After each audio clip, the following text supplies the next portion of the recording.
Ya, klien kita kali ini seorang wanita namanya Ica.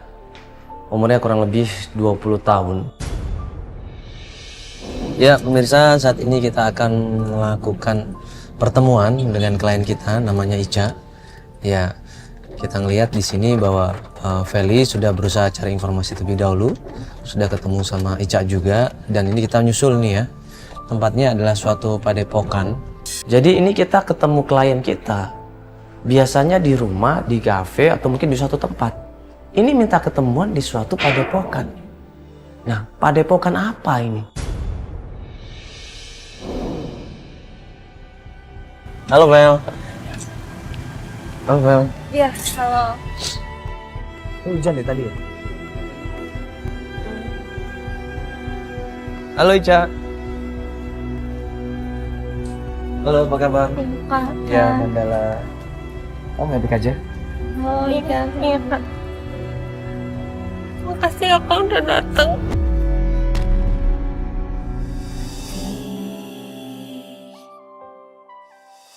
Makasih ya Kak udah datang.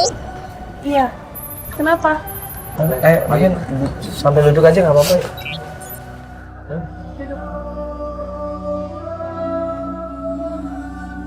Oh, kenapa? Aku kepikiran Mama Kak. Kenapa Mama?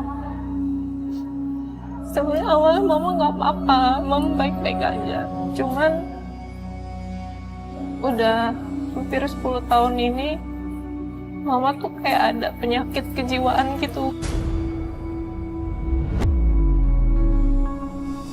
Kejiwaan gimana? Maksudnya 10 tahun loh, lama banget loh itu. Untuk 7 tahun pertama, penyakit kejiwaan Mama ini nggak terlalu parah Kak. Kayak hilang Depresi ini. gitu maksudnya. Enggak Kak, nggak ada penyebabnya. Pokoknya Mama itu kayak suka teriak-teriak. Gimana sih Kak kalau orang kayak lagi stres gitu? Dia depresi kan berarti. Tapi nggak ada penyebabnya Kak. Kalau depresi itu kan pasti kayak ada penyebabnya gitu. Terus Iya. kayak Mama tuh kadang-kadang suka ngelamun. Aku kadang-kadang ngajak ngobrol Mama aja udah kayak nggak dianggap Kak. Kalau Mama lagi kumat.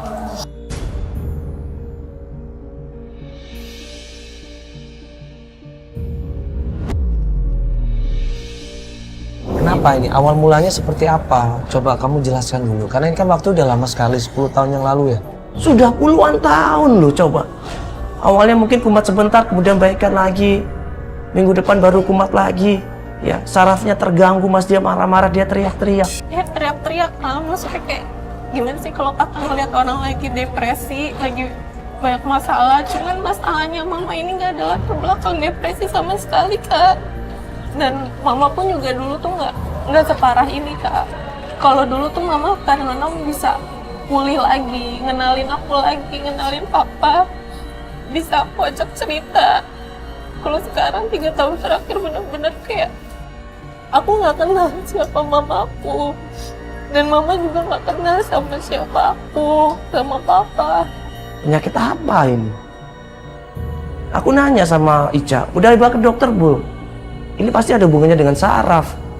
Nggak mungkin tiba-tiba dia hilang ingatan, nggak kenal suaminya, nggak kenal anaknya, dan lupa semuanya. Sudah, Mas.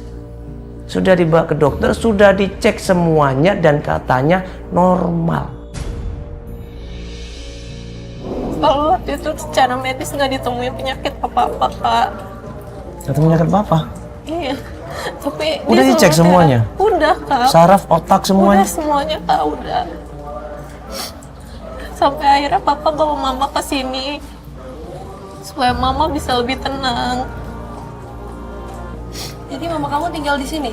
Iya, dirawat di sini. Waktu papa kamu ngelihat mama kamu pertama kali seperti itu, dan kemudian bertambah, penyakitnya bertambah lagi, tambah parah, ya kan? Papa kamu kesimpulannya apa? Ya Papa ngerasa Mama itu cuma sakit jiwa. Sakit jiwa? Belum kita bahas masalah jauh lagi, lebih jauh lagi. Tiba-tiba gue dengar suara teriakan kenceng banget ini.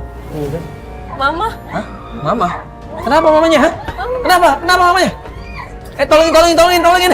Kenapa mamanya?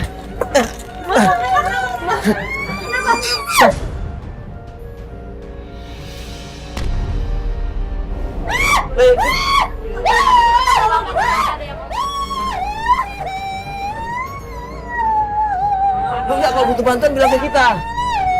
Gue berusaha nolong, berusaha ngasih bantuan, tapi ditolak. Disuruh pergi sama suster.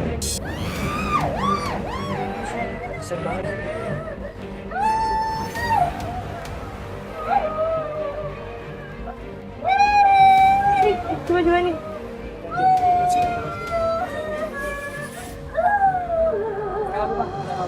Ya udah, akhirnya gue terpaksa.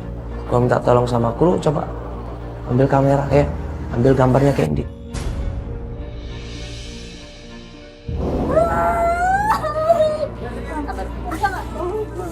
Semangat ya.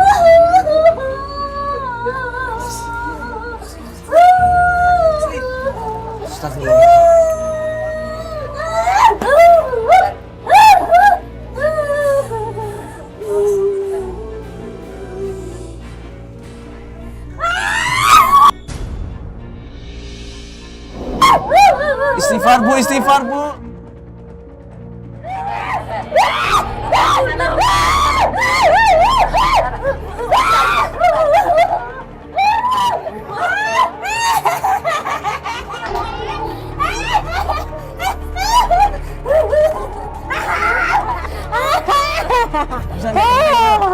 Ibu Santi ini emang kondisinya sangat memprihatinkan. Dia nggak kenal anaknya. Dia nggak tahu siapa dirinya.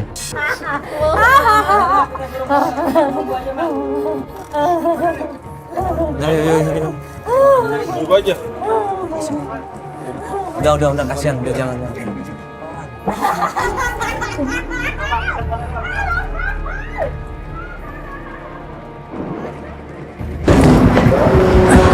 Kasihan. Dan nggak lama kemudian Ica keluar di situ. Ica keluar, dia jelasin semuanya bahwa itulah yang terjadi sama ibunya. Dia nangis, dia sedih. Aku gak tega lihat mama kayak gitu. Aku gak tega aku Ayo duduk dulu yuk.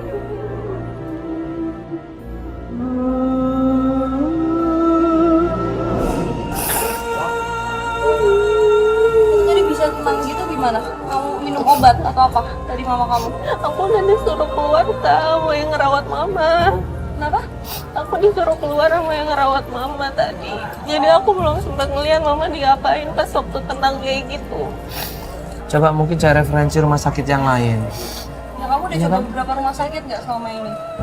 Terakhir, papa itu coba pengobatan alternatif gitu ke orang pintar.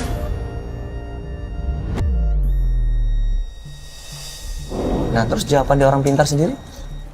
Orang pintar itu bilang kalau ada orang dari masa lalu mama yang ngirim guna-guna. Mama itu pernah menikah sebelum nikah sama papaku.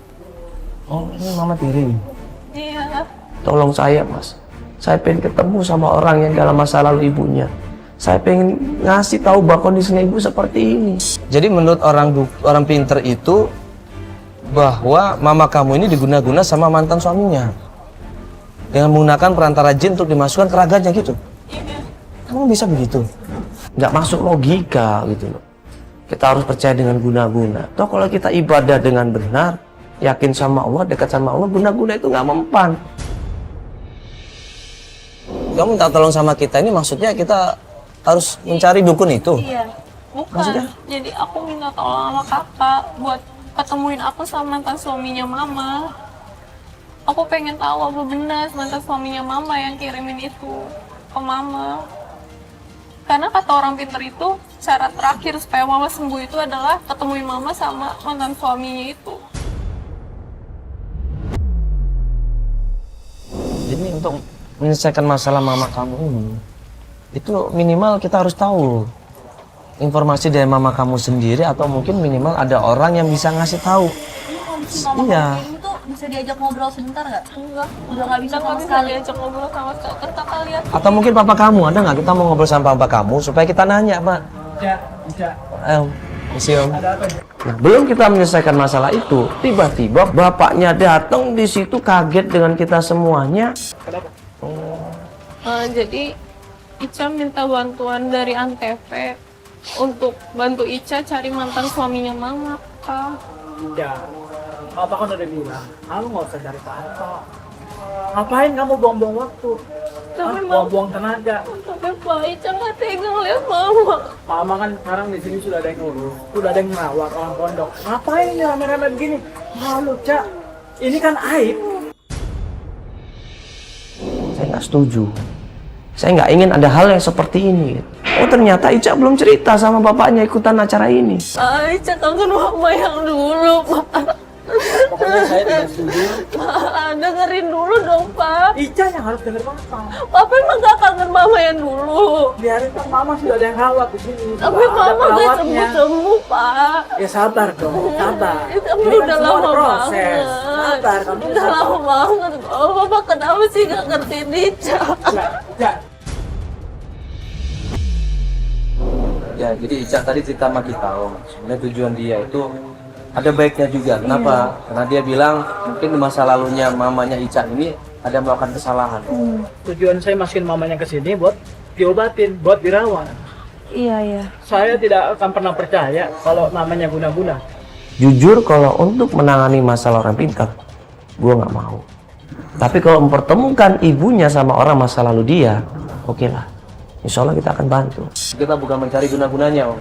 Jadi kita cuma ingin ketemu orang yang pernah ya, Disakitin Iya, mungkin sama mamanya Ica. Bang kosong. Sekarang saya ucapkan terima kasih banyak karena kalian sudah datang. Sekarang silakan. Ya, oke, baik. Kita nggak enak sama orang Iya, pondok ya. oke, iya. Ya, Makasih maaf ya, ya, Om. makasih Iya, ya. nggak apa-apa. Iya. Oke, makasih. Ica. 1 hari, 2 hari belum ada kabar dari Ica. Dan hari berikutnya kemudian Ica nelpon kita, ngasih kabar. Dia mau melanjutkan pencarian. Dia mau ketemuan sama kita, ya. Walaupun orang tuanya atau ayahnya nggak setuju. Iya, tadi kita sempat bahas sama Femi juga. Katanya kamu menemukan suatu alamat. Jadi gini, Kak. Kemarin sore itu kan Papa lagi nggak ada di rumah. Nah, aku iseng ke kamar Papa buat lihat dokumen Papa sama Mama.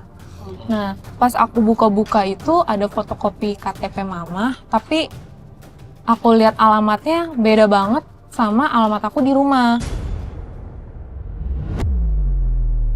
Ini kebetulan bawa sih fotokopi KTP-nya. Ini kan KTP lama sekali ya, 94. Kamu lahir tahun berapa? Aku lahir tahun 97. 97. Ya berarti emang belum kamu lahir, kamu belum lahir ini. Ini bisa jadi petunjuk loh, Kak. kalau Serang, kita lihat. Banten. Bukan? Banten. Iya. Desa Cipungugi. Berarti tinggal di situ dulu. Nah, itu dia, Kak. Aku kurang tahu. Karena kan aku taunya Mama udah sama Papa gitu. Aku nggak begitu peduli sama masa lalu Mama. Aku nggak peduli Mama dulu tinggal sama siapa. Ica ini cerita, ya. Kalau terakhir dulu sewaktu ibunya belum parah penyakitnya, ibunya ini cerita dia pernah menikah sama seorang namanya Anto. Waduh, Anto siapa ya? Nama lengkap mama kamu tahu dong pasti. Nama lengkapnya siapa? Santi Sumarsono. Nah, Sesuai sama KTP. Santi Sumarsono, ya kan? Nama lengkapnya. Ini kan ada KTP-nya. Nanti kita kalau mati itu tanya sama masyarakat di sana. Kalau nggak tahu juga, berarti kita tanya sesepuh di sana mungkin. Ya, boleh. Soalnya udah lama banget. Nggak lama banget. Agak susah sih. Jadi ini kamu siap sampai malam ini bakalan? Nggak apa-apa, Kak. Oh, apa Soalnya Papa kebetulan lagi nggak di rumah. Oke lah kalau gitu. Pak, kita ke Serang, Banten, Pak ya. Kita akan melakukan pencarian, yaitu dengan informasi dari KTP. Kita kasih tahu tim, kita kasih alamatnya ke tim, akhirnya kita menuju ke Serang, Banten. Ya, ini kita udah nyampe sudah ini di KTP, tadi kita udah nanya berkali-kali kan.